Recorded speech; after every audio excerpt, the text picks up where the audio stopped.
Yo, what's good, my people? It's your boy Big Chris, aka the Content Animator, and I'm here to give you another WWE SmackDown NXT and main event review. So here we go. Let's start this. And we'll start off with main events, and it premiere, but it episoded on April 22nd, 2014.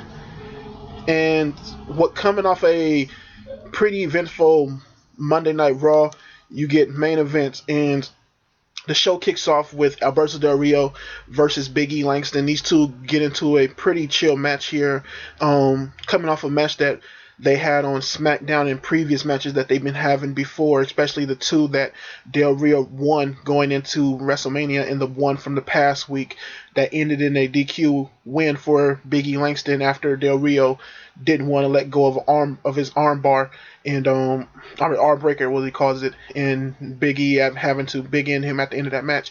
So you get this match, which was a pretty chill match between both of these guys. They both got a lot of offense in the match. Going towards the end of the match, Del Rio was looking very strong, but you get Big E, who ends up coming out with the win here and getting a dominant, clean win onto Alberto Del Rio. And I really did like this here. I felt that Big E getting this win, especially on main event, felt, really good, especially coming off the story of, okay, Del Rio tried to take it overboard last match and he ended up losing, but ended up still getting beat up by Big E on last SmackDown. Now for this main event, tables are crossed, Big E coming in, and he means business. Pretty, quick match between both of these guys. It took a little bit of time here, but it was a fairly quick opening main event match here. So, yeah, pretty good match here between both of these guys. So after the match, you get Bad News Barrett, who rises his stand up, and he starts going in on Big E, and it's basically him cutting a promo here, talking about how it's going to be soon bad news for Big E, and he's going to win the tournament and become the new Intercontinental Champion here. And you could tell that Bad News Barrett is just in love with his character right now, and just in love with the fact that he's actually having something being done with him. So the humbleness is in his face, and you can tell that he's really ready to start working. And the whole time Big E was standing there like kind of trying to plan it off. I kind of wish he was more like mean in this promo. I mean, in this look towards this promo here from Big E.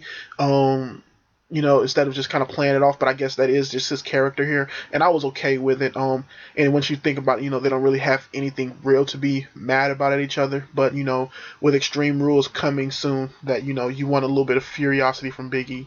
So I thought it was a pretty cool promo from him, and just a good stare down at the end between both guys. So next you get your continuing match with El Torito versus Hornswoggle, and as a comedy act, I think this has been pretty okay and a nice way to get not only 3MB but also the Los Matadors into the just the picture of a whole as whole, but especially playing off of the two smallest guys in the WWE. These guys had an okay match here, just the same type of match that they've been having for the past 2 weeks, and to me, they went out there and did exactly what they had the ability to do. You get towards the end of the match, you get El Torito, who's trying to do a moonsault off the ropes, but Hornswoggle ends up moving because El Torito is distracted a little bit, and then Hornswoggle hits him a few times, then goes onto the ropes and does his 5-star tadpole splash and ends up picking up the win over El Torito. So I guess they're going to continue this since both of them got a win over each other in singles match each. And I guess this is the only time that you're going to see 3MB actually pick up wins here, so I guess good for them. But an okay match here, is nothing really to it, just more of a filler comedy match here. And I'm okay with this type of stuff, and is just them showing the promo packages and stuff like that. And I always wanted to see these two guys get at it, and I just wish that it was with better circumstances as far as not being with 3MB and not being with Los Matadors. Telling you the truth that El Torito can probably take on some of these bigger guys and make a better match than a lot of these other cats can in the WWE. So next you get your match between Sheamus and Titus O'Neil, and what I really did like about this match was that you got a lot of character from Titus O'Neil. This match right here showed me very much character. It was a very brutal. The crowd was into this match, and both of these guys beating the shit out of each other, throwing each other around, and Titus O'Neil yelling at him the whole match. Doing things like trying to do Sheamus's moves here, and just them going back and forth here. I really did like that, and I really did like the character that you got from Titus O'Neil. You can see like within a year or so, if they start pushing Titus, they can have a really big future for him, and I think that he can really do some pretty good things in the WWE. So the match comes to an end when Sheamus hits a bro kick onto Titus, then goes for the pin, picks up the win. And, I have no problem with Sheamus picking up the win here, even though Titus is probably the one that needs a win. But Sheamus kind of needed a win, especially coming off of 2 losses versus Barrett and versus Batista on Monday night and Friday night of last week. So, he kind of needed a win here and just a way to pick himself back up. But a pretty chill and aggressive match between both guys. So next you get your main event, which is Ryback versus, I believe, one of the Usos. I'm not sure if it's Jimmy or Jay, but I believe probably Jay Uso. Or no, I think it's Jimmy Uso. Yeah, it's probably Jimmy Uso. But it's hard to tell. But both of these guys have another pretty okay match here. Again, a lot of character from a guy like Ryback, and to me, this is the best Ryback been since he came to the WWE as far as character goes. In this whole match, the Usos really brought, speed out of Ryback, really brought technique out of Ryback, and had him moving all around the match. There wasn't a lot to what Ryback was doing, but he was getting a lot of chemistry, and the Usos worked well with a lot of guys, and just the chemistry, the flow of the match between both of them worked really well, and I thought it was a pretty fun match to watch here. So you get the Usos who are starting to who are starting to just get thrown around for a minute by Ryback, and he gets thrown onto the outside, and you get one point in the match where one of the Usos is standing outside, ends up eating a drop kick not a drop kick, but ends up almost getting hit from Curtis Axel, and then on the inside of the ring, you get Ryback who hits a body drop or whatever this move is called. I think it's the Samoan drop or whatever they want to call this. No, it was a fallaway slam or a fallaway drop or however you call this move. Like onto one of the Usos, I think Jimmy, and ends up picking up the win. Okay, cell shock. I'm tripping right now. Sorry, people. But hits the cell shock. I didn't see the picture around going off the pictures, but hits the cell shock onto him and then picks up the win from here. Sorry about that. And ends up picking up the win. And how I feel about this as far as, how the match went, I thought it was a pretty chill match and a nice way to end the show and actually getting Ryback some wins over the Usos before they fight into before they go into Extreme Rules for a match. And, when I get into SmackDown, I'll talk more about what they have after what happened on SmackDown for Raw and how I feel about that. So next you get NXT, and NXT was on Thursday, 24th April 2014. And the first thing you get is Paige, who's walking in the back, and she gets interrupted by JBL. JBL, the general manager of NXT, comes and talks to Paige, congratulating her on winning both titles and being a long Divas champion, being a strong Divas champion. But he ends up telling her that he has to, relinquish the belt, the Divas NXT champion from her. NXT Women's Championship from her, because she won't be able to defend it on NXT and won't be able to be there every few weeks to defend it. So, the schedule of a diva, especially the one with the belt, is very hectic, as he was saying. So, he ends up telling her he's going to take the belt and he's going to put it into a tournament. And Paige starts to, feel, okay, I don't want this to happen. I can defend it. I want to defend it. And he says, no, I'm going to have to take it from you. So he ends up taking it from her, and she kind of doesn't want to give it to him, but ends up giving it to him. 2 things. 1, I did not like that they did this in a backstage segment. 2, I am okay with her just giving up the belt. Now, I really did not like them doing it like this, because, it would have been better to get the crowd reaction from this, especially an NXT crowd. I think they could have held off a little bit on taking the NXT belt from her until she could have, came down to NXT taping and actually got it relinquished from her, and then, gone from there. But, I understand that things work different ways, and, She may be the calendar, timing isn't right. She may be somewhere else with the next NXT taping going on, and she may be on the other side of the planet when Florida is having an NXT taping. My solution for this probably would have been to do it in front of a crowd on a Superstars or something like that, and just change the ring apron to NXT or something, or have her come out with both belts at a Superstar since it's on the network. It only shows, and have JBL get up from the announce table and say he has to take it from her there, or have Triple H come out and take it from her. I thought that would have been better so you can get a good crowd reaction from it. But this is what they had to do, I guess, so they did it. And I'm not okay with it. I'm not okay with the way they did it, but I am okay with the fact that I understand that they had to do it. And she's going to be undefeated, leaving as the NXT Divas champion and the first NXT Divas champion. So I'm cool with what it is. So next you get your first match, which is Alexander Rusev versus Travis Taylor. And this is basically a beatdown match, squash match. Travis Taylor gets a little bit of offense at the beginning, but Rusev hits him fallaway slam and a fallaway drop, whatever it's called. And it was some type of shit like that. And then he hits the Acolyte on him and picks up the win. Lana comes in, tells him to let it go, and then he gets the win quickly. It's okay for what it was. You got a few USA chants from the crowd here, and it's just more to hype up Rusev. So next you get a backstage promo with Adam Rose, and he's basically talking about everything that's been happening to him versus Camacho, everything that Camacho's been saying, and he's basically telling Camacho he's a party pooper, and he's backstage talking to I forget the chick name, the brunette hair chick that they have now talking with the NXT stars backstage, but he's talking with her, and he got the whole party back behind him, and he's telling him that Camacho's a party pooper and Camacho's boring. Camacho has to kind of show more in order to face him. So it was an okay promo here. You could tell it's kind of a little rusty with Adam Rose, and that they're just going to keep working it out with him, especially in the promos and stuff like that. But also the setting of not hearing the crowd react to what he's saying is kind of another thing. So yeah, I'm interested to see more of what this goes on to, and hopefully they can just keep building up Adam Rose more and more, bringing him into the WWE. Hopefully, within the next 4 months, I would say. I'll say give it some time. So after that, you get your Divas Tag Team match, which is the BFFs. What's their names? BFFs Charlotte and Sasha Banks versus Paige and Emma, and they really did not show Paige's or Emma. They showed Emma's entrance, but didn't show Paige's entrance. Ghetto bird.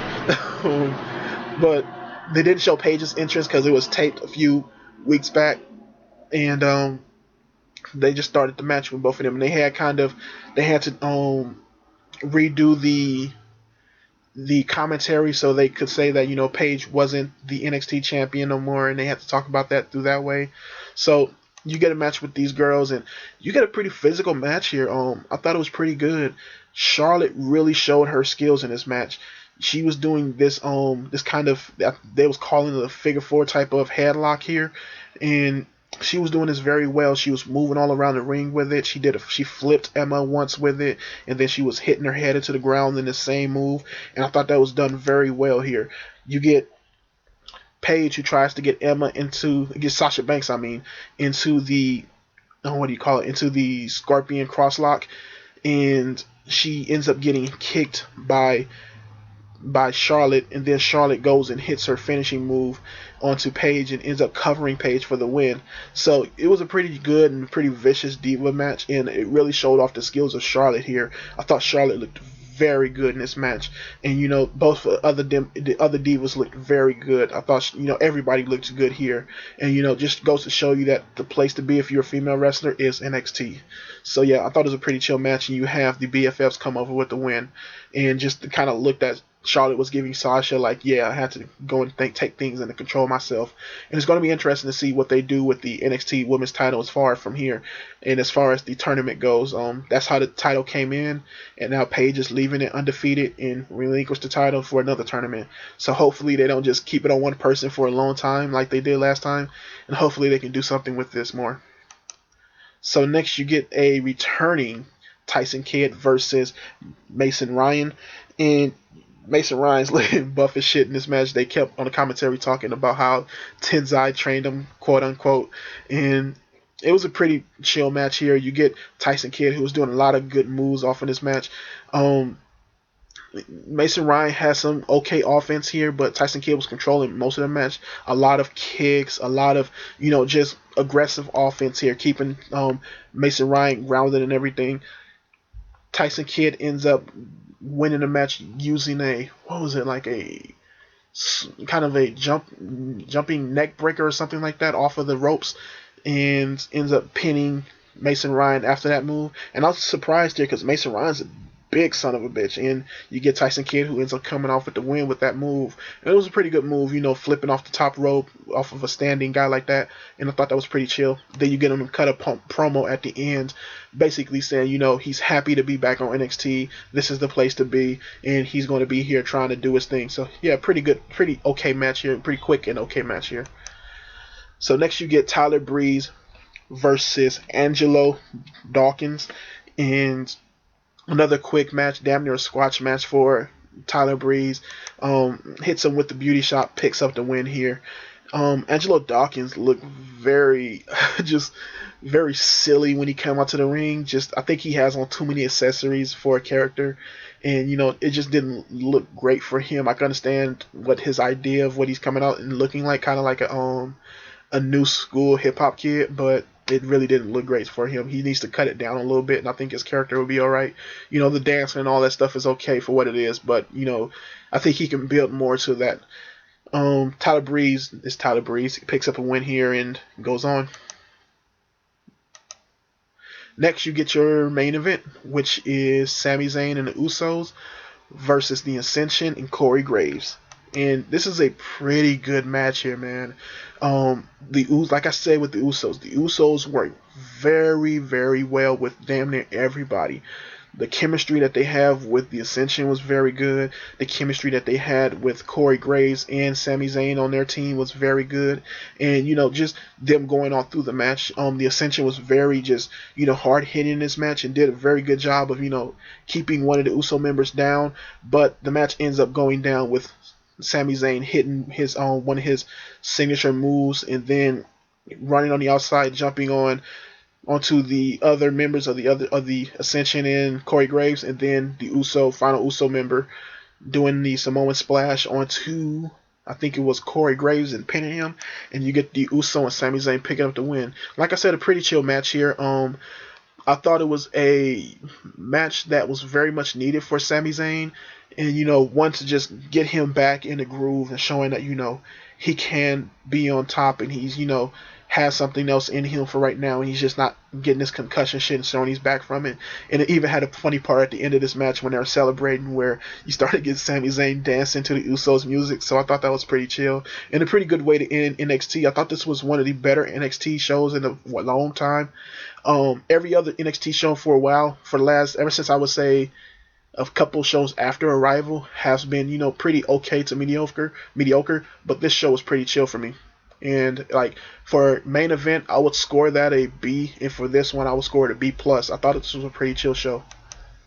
So next, you get your SmackDown, which happened today, April 25th, Friday 2014, and the show kicks off with Vicky Guerrero coming out to the ring, and Vicky's basically out here saying, one, that the Authority won't be here tonight. They put her in charge, and that the Shield has an 11-man match at the end of the show for the main event. And then she says that she has Zeb Coulter and Paul Heyman out there for a great debate, and these two are going to debate each other about their recent problems that they having with each other. So these two get into a debate, man, and this was pretty funny. You get Zeb Coulter, who's basically going at Paul Heyman, saying, you took my guy from me. I brought in Cesaro. Cesaro was everything I needed him to be. I mean, he was nothing when I brought him in, and now he's everything I needed him to be. And once I build him up, you take him away. And Cesaro's a traitor and stuff like that. Then you get Paul Heyman, who's going back, and all he says is, Brock Lesnar conquered the streak, and he just says that the whole time, and it pisses off Zeb Coulter. And Zeb Coulter keeps talking shit about Cesaro and saying that Paul Heyman won't answer his questions and stuff. And then you get Paul Heyman, who comes back and retorts and saying, I am the advocate of the guy who beat the Andre the Giant Memorial Battle Royal, and keeps saying that, and it pisses off Zeb Coulter. He throws his stand over and says, fuck it, he starts talking shit about Paul Heyman and just, going in on him and gets in his face. They going in on each other. Paul Heyman calls him old. Zeb Coulter calls him a bastard or whatever he says to him. And I think he calls him a crook or something like that. And they end up just getting ready to get into a brawl. Referee tries to break them up, and they just going at each other. Their guys tried to break them up, but they just going at it. And it was just pretty good to see them, these two managers go at it, because you usually don't get a chance to see managers, take at each other. It's been a long time since we had two factioning managers go against each other, because you don't usually have managers anymore. But that was pretty chill to see. So next you get a match with Antonio Cesaro versus Jack Swagger, and you get a pretty fun match to open up the show, man.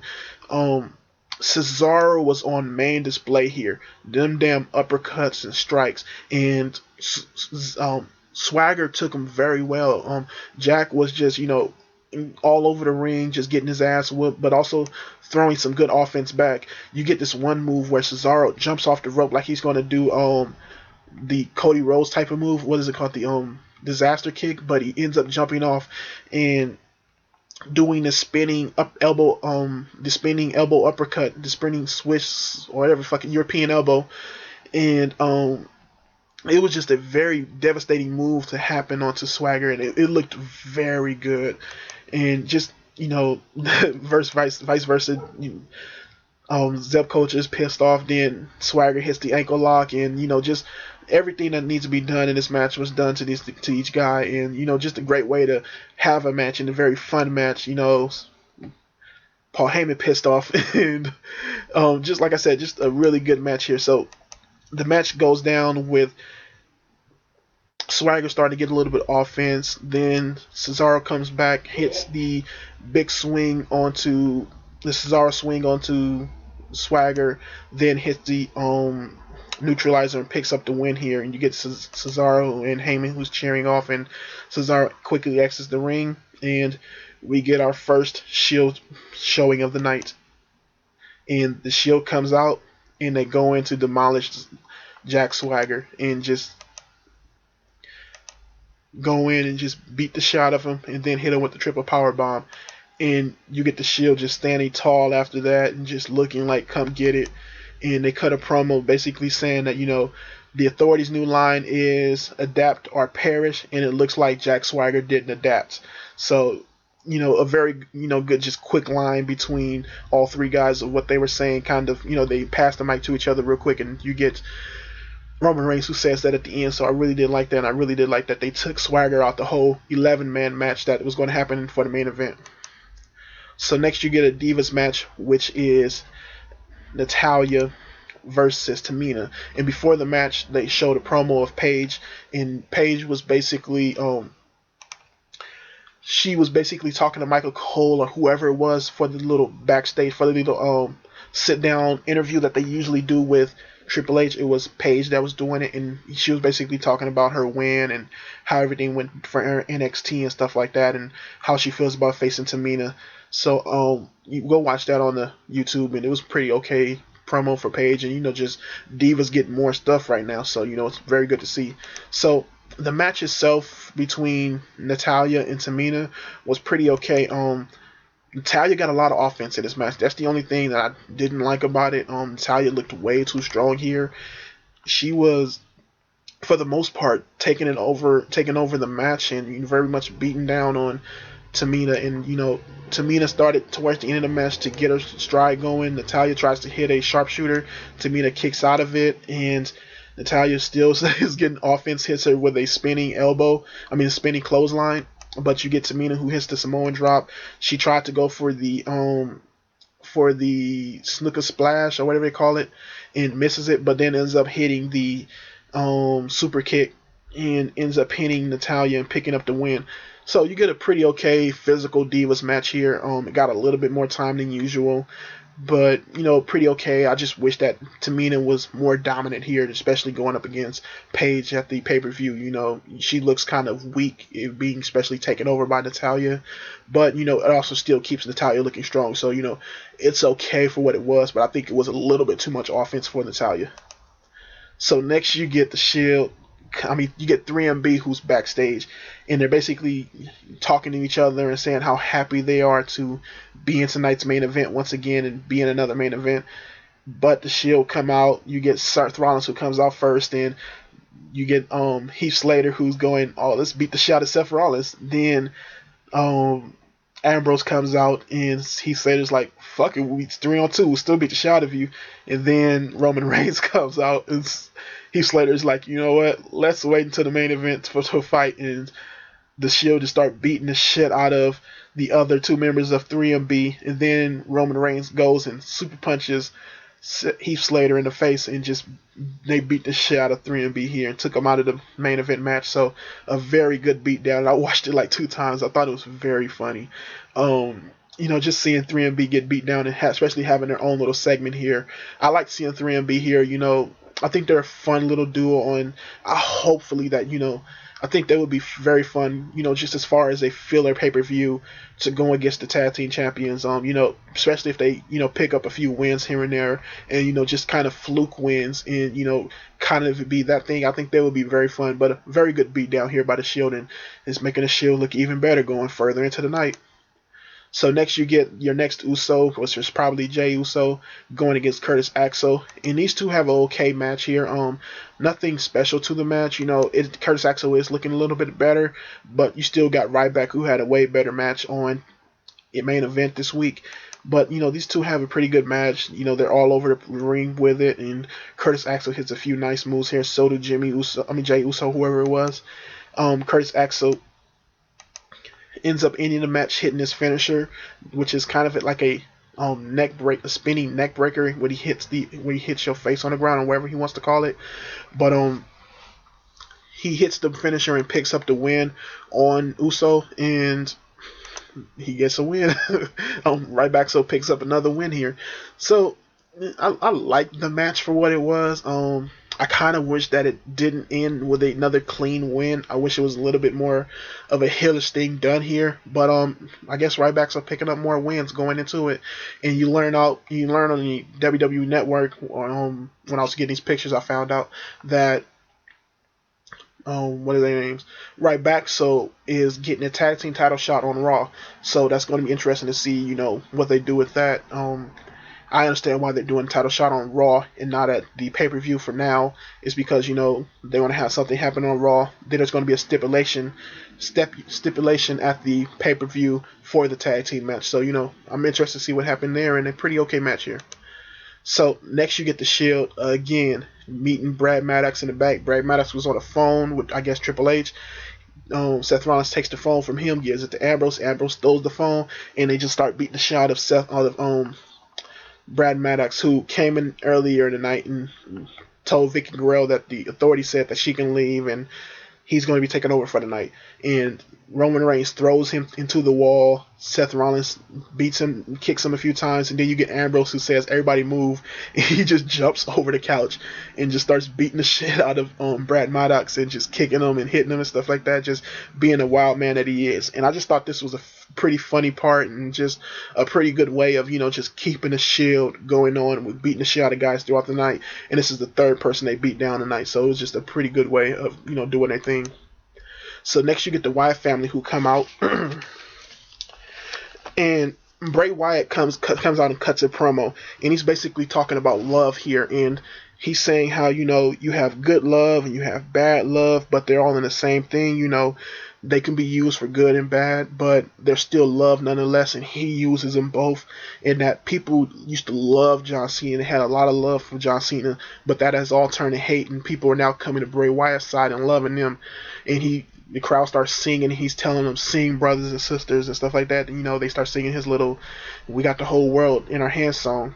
And he goes on just to talk shit about John Cena and, just putting Cena down, saying all the bad things about Cena and stuff like that. And I thought that was a pretty good spot for Bray Wyatt here. And then after that, you get Bray Wyatt, who just starts talking about the match and hyping the match up and stuff, and saying how Cena's going to get his ass beat in the match. So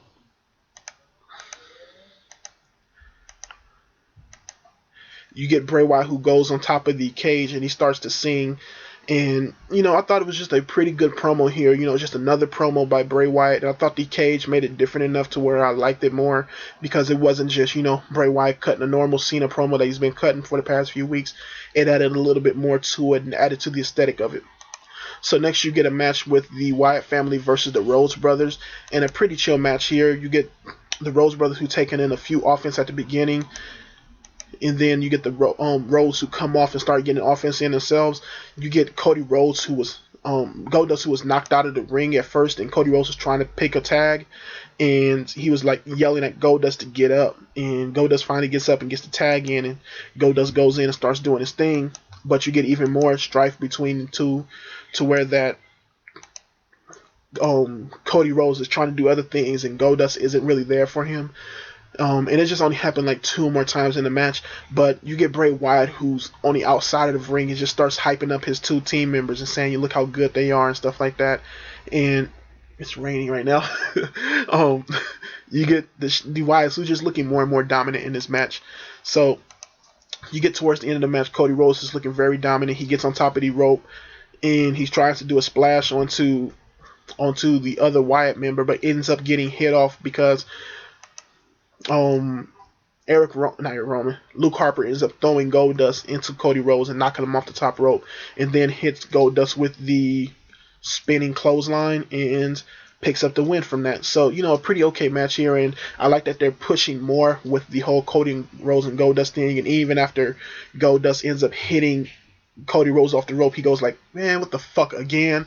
Like, just pissed off that this keeps happening to him. So I like that they're pushing it, but not pushing it too much. You didn't have them fight at the end or nothing like that. It's just, more and more of, just building this up slowly, and I hope they keep this paced. So you get the Wyatt family, who praise each other in the end. So next you get another fucking Santino and Emma with Fandango match. But the Shield come out.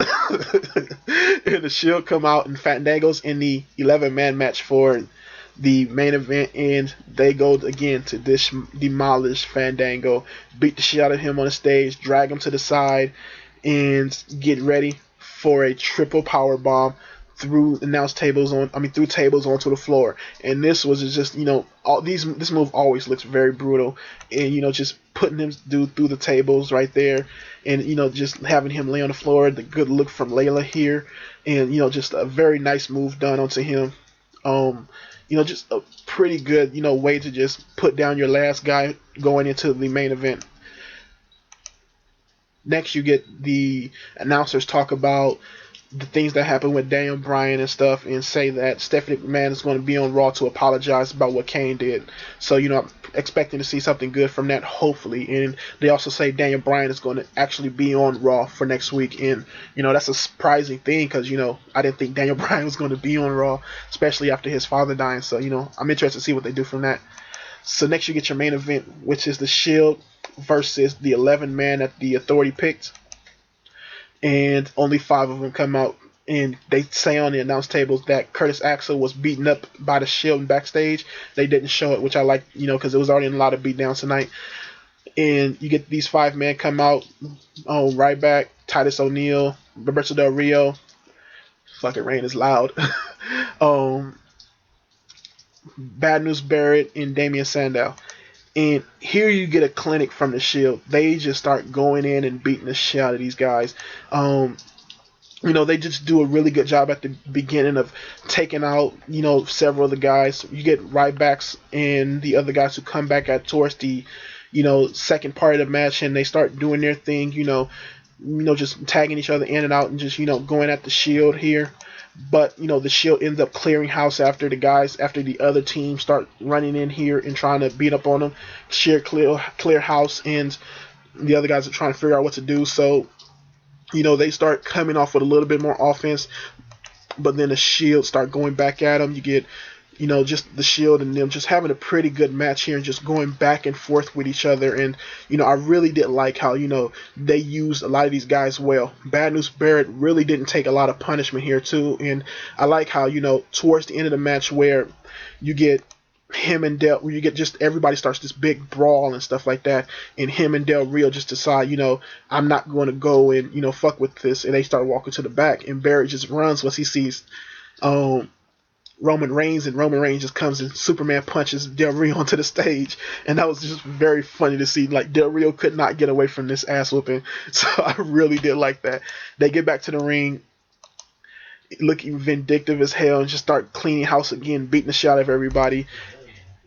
Just taking out everybody. Hits Damian Sandow with a spear, picks up the win, and they just wasn't done clearing house. They hit, who else they hit with a spear? They hit Titus O'Neil with a spear, then hit Ryback with a spear, and then hit Ryback with the triple power bomb, and you get the Shield, who stands tall at the end of the night, looking very good, very dominant, and just, oh my God, dude, this was just a good night for the Shield, and I thought it was a pretty good SmackDown.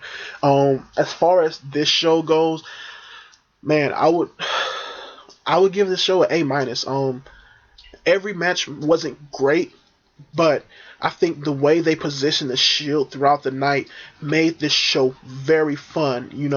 I thought every match had a okay to good showing in it. This wasn't the greatest, SmackDown that I've ever seen, but I thought this was a really good SmackDown, especially since we've had a lot of, kind of boring to piss poor SmackDowns, especially going after WrestleMania. SmackDowns haven't been that great.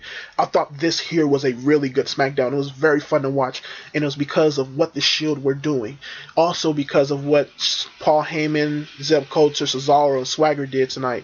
I thought those guys looked very well tonight, and, did their beginning debate really good, and then also did, the match itself really good. And then you guys also the promo from Bray Wyatt, which was very good as well. Everything here felt like it could have been on Raw, and it could have been a big thing on Raw, and I'm happy they did it on SmackDown because it made the show very fun to watch. So, as far as tonight go, I would give it a A-, almost a B+, but I pump it up a little bit more because I thought the Shield was very good tonight. NXT gets a B, and so does Main Event. This has been a very fun week of wrestling. Raw, NXT, Main Event, and SmackDown was all good this week. Thank you for watching. Like, comment, subscribe. This has been a long video, but I've had 3 shows to talk about, and when they're good, I think I talk more, But, thank you for watching. If you want to comment on the videos, I will comment back. If you have a question, you can answer questions. I will answer whatever questions you have. I'm thinking about, doing a lot more to these videos. These pictures was something I added recently and stuff. But, I'm trying to add more things like animation and probably have somebody else come and do these, special guests or whatever, do these reviews with me. But I've had a lot of fun doing these reviews. So, thank you for watching, and keep watching wrestling. Peace.